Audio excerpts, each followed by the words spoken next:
The reverse button on the Pfaff Ambition 1.0 sewing machine works two different ways. So first off, if you're just sewing along and you want to go in reverse, if you touch it while you're sewing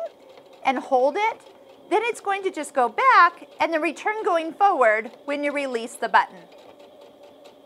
Now, if you do touch it while you're stopped, you'll notice the light turns on, and that means you don't have to hold it, but it's going to keep going backwards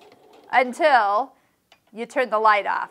So you don't have to hold the button, but you do need to kind of keep in mind that you have to touch it once to go back and then once to